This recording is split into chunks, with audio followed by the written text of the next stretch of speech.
নমস্কার বন্ধুরা, homemade food channel ব্লগে তোমাদের সবাইকে স্বাগত। আজ আমি তোমাদের দেখাবো সুজি আর ঘি দিয়ে কেমন করে পারফেক্ট কালোজাম বানানো যায়। তার জন্য দেখো আমি এক প্যাকেট সুজি নিয়েছি, এটা 200 গ্রামের প্যাকেট। আর কড়াতে জল দিয়ে দিলাম 300 গ্রাম মতো, আর 1 চামচ মতো ঘি দিলাম। জলটা একটু সামান্য গরম হয়ে এলে আমি এবার দিয়ে দেব সুজিটা।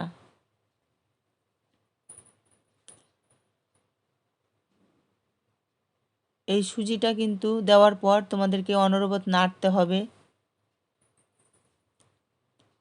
কারণ সুজিটা যদি একটু ঢেলা পাকিয়ে যায় তাহলে কিন্তু মিষ্টিটা একদম ভালো হবে না।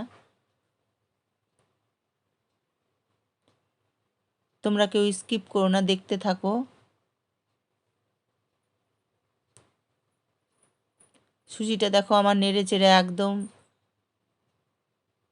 পারফেক্ট হয়ে গেছে। তখন আমি একটা থালার মধ্যে ঘি মাখিয়ে আমি সেটাতে নামিয়ে রাখবো। দেখো একদম আঠালো হয়ে গেছে, এটা পরে না অনেকটাই শক্ত হয়ে যাবে।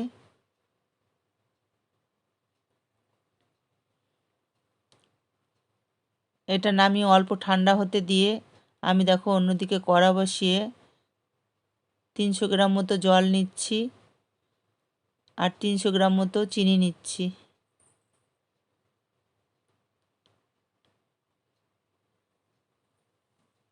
দিয়ে আমি শিরাটাকে ফুটতে দেব।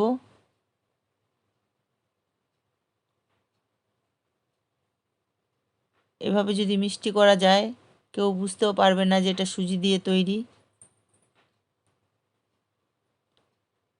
আমার শিরাটা কিন্তু ফুটে এসছে। এবার ওর মধ্যে আমি দিয়ে দেবো একটুখানি ময়দা।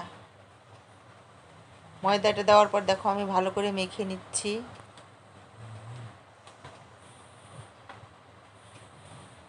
এটা যত ভালো করে মাখবে তত ভালো মিষ্টি তৈরি হবে।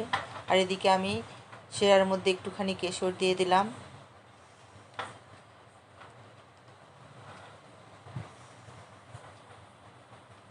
চিনির শিরাটা আমার প্রায় হয়ে গেছে।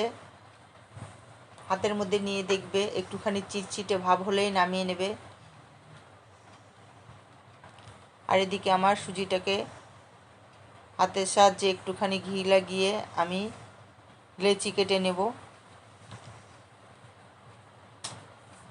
কারণ লেচি কেটে নিলে আমার মিষ্টিগুলো সমান এক সাইজের হবে আর দেখতেও ভালো লাগবে। এবার আমি হাতের সাহায্যে দেখো বল করে নিচ্ছি।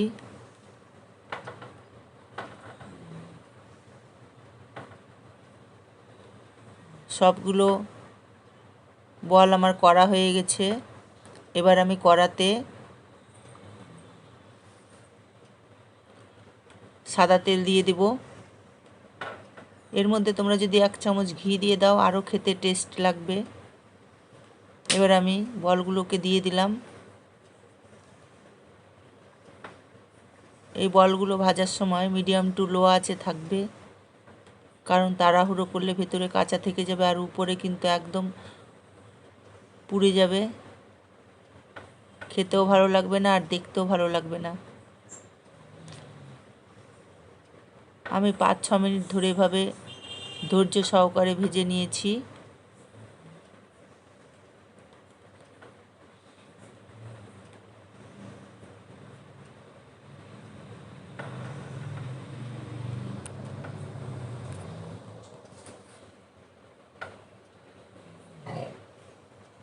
বলগুলো কিন্তু আমার প্রায় ভাজা হয়ে গেছে। আমি এবার বলগুলোকে তুলে নিয়ে দেখো মিষ্টির শিরার মধ্যে দিয়ে দেব। আর এই শিরার মধ্যে মিষ্টিগুলো দিয়ে একটু হাতার সাহায্যে ডুবিয়ে ডুবিয়ে দেব, যাতে রসগুলো ভেতরে ঢোকে। আর অন্য যে মিষ্টিগুলো ছিল ওগুলো আমি ভেজে নেব।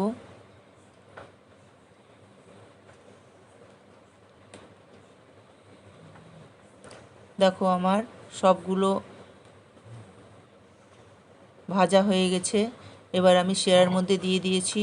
10 মিনিট পরে দেখো সব রসগুলো ভিতরে ঢুকে গেছে আর মিষ্টিগুলো কত সফট, নরম, তুলতুলে হয়েছে।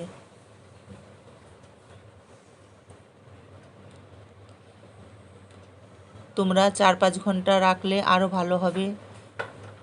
এরপর দেখো আমি একটা কেটে দেখাচ্ছি যে ভিতরে কতটা রস ঢুকেছে।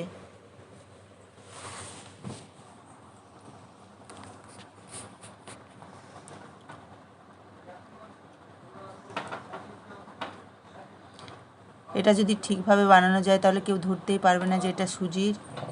দেখো কত সুন্দর হয়েছে, ভিতরটাতে একবারে নরম। কেমন লাগলো আমার এই সুজির কালোজামের রেসিপিটা জানাবে, আর দেখার জন্য অনেক ধন্যবাদ।